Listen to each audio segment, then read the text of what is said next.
अस्सलाम वालेकुम दोस्तों, मैं हूं कलीमुल्लाह फ़रहत और आप देख रहे हैं कलीम ऑटो यूट्यूब चैनल। तो दोस्तों ये 2011 मॉडल होंडा 70 की बाइक है। तो इसमें मसला ये है कि इन्होंने ट्यूनिंग भी करवाई है, लेकिन पेट्रोल एवरेज इस बाइक की सेट नहीं है। इसका कार्बोरेटर भी ठीक है, इसका लेबल वगैरह भी ठीक है, इसमें फ़िल्टर भी नया डाल दिया गया है, इसका ऑयल भी चेंज हो गया है। तो ट्यूनिंग करवाने के बाद इसकी फ्यूल एवरेज ख़राब हो चुकी है। फ्यूल एवरेज क्यों ख़राब हुई है इस ट्यूनिंग में हम आपको बताएंगे, और ट्यूनिंग करवाने के बाद इसकी ही फ्यूल एवरेज क्यों ख़राब हुई है, जबकि पहले इसकी एवरेज बहुत ही ज़बरदस्त थी।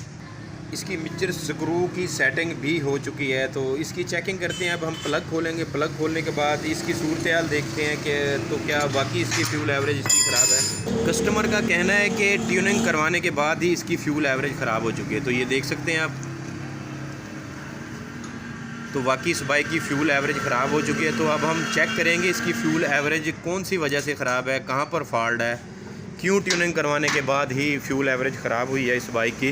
तो इस वीडियो में हम आपको इसकी मुकम्मल तफसील बताएंगे और फॉल्ट बताएंगे, ताकि आप भी अपनी बाइक में के जो फॉल्ट पैदा होते हैं उससे आप किस तरह से बचना है आपने। तो दोस्तों होता क्या है, होता अक्सर ये है कि आप जब अपनी बाइक की टाइपर एडजस्ट करवाते हैं, या तो वो मैकेनिक एक्सपर्ट नहीं है, या फिर आप लोकल सी शॉप से काम करवा लेते हैं। तो आपको चाहिए, आपने 100-150 रुपये की बचत नहीं करनी।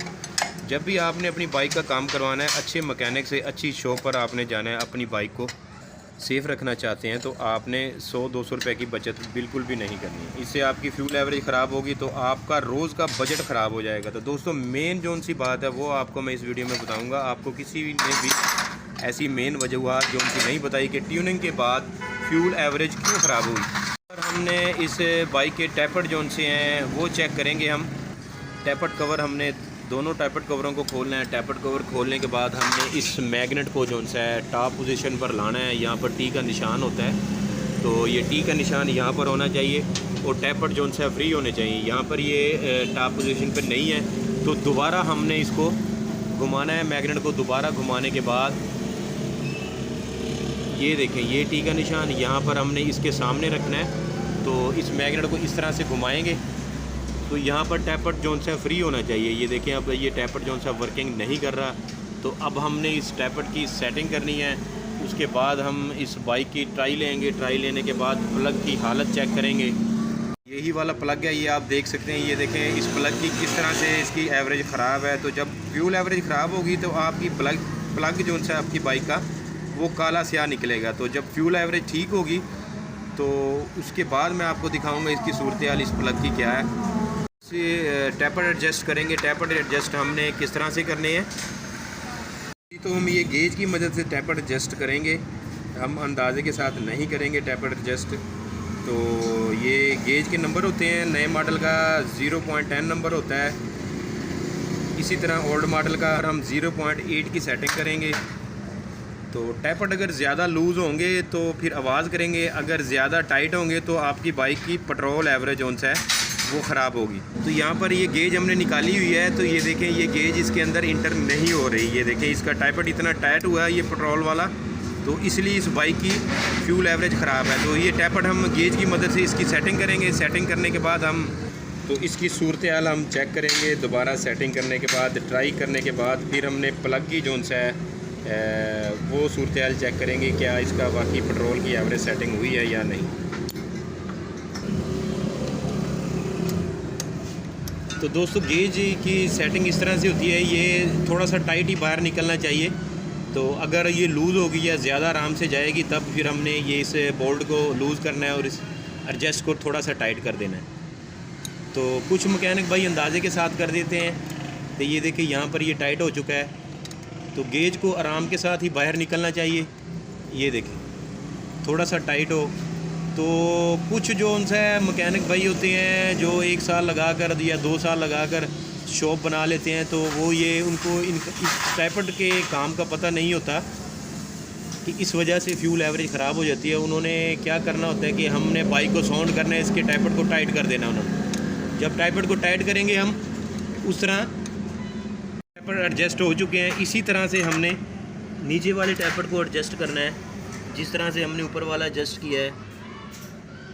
कंप्लीट हो चुके हैं। तो हमने इस टैपर्ड कवर को लगा देना है। टैपर्ड टैपट स्क्रू की मदद से हमने इसके टैपट एडजस्ट किए हैं और गेज की मदद से एडजस्ट किए हैं। तो टापे को हमने यहाँ पर साइड कवर, मैग्नेट कवर को अब बंद कर देना है। इसलिए भाई आप अगर अपनी बाइक को सेफ़ रखना चाहते हैं तो आपने कंजूसी बिल्कुल भी नहीं करनी। अच्छे मैकेनिक से, अच्छी शॉप से अच्छे पार्ट्स इस्तेमाल करें। अगर आप अपनी बाइक का इंजन सेफ़ रखना चाहते हैं या बाइक सेफ़ रखना चाहते हैं तो हमने इसी तरह से लगा देना है। जिस तरह से इसकी हालत है, जिस तरह से इसका कलर है, इसी तरह से हमने इसकी फ़िटिंग करने के बाद हमने इस प्लग को दोबारा खोलना है। इसकी एवरेज हम चेक करेंगे कि इसकी सेटिंग करने के बाद इस बाइक की ट्राई ली जाएगी। तो मिक्सर स्क्रू की सेटिंग हमने दोबारा करनी है। टैपर एडजस्ट करने के बाद फिर इसकी दोबारा सेटिंग होती है। इसकी रेस की भी सेटिंग दोबारा होगी।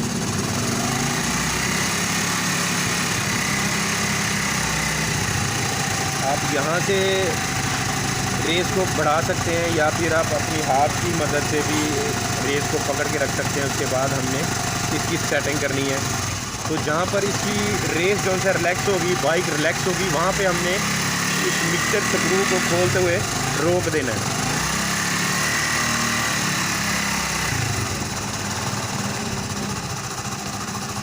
जी तो दोस्तों इसकी सेटिंग हो चुकी है। अब हम इस बाइक की ट्राई लेंगे। ट्राई लेने के बाद फिर हम दोबारा इसका प्लग खोलेंगे।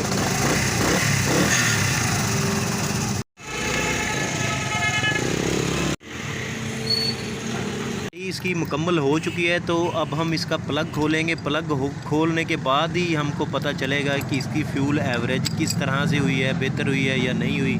जी तो ये प्लग खोल चुके हैं हम। ये आप देख सकते हैं, ये देखें इसकी एवरेज बेहतरीन हो चुकी है।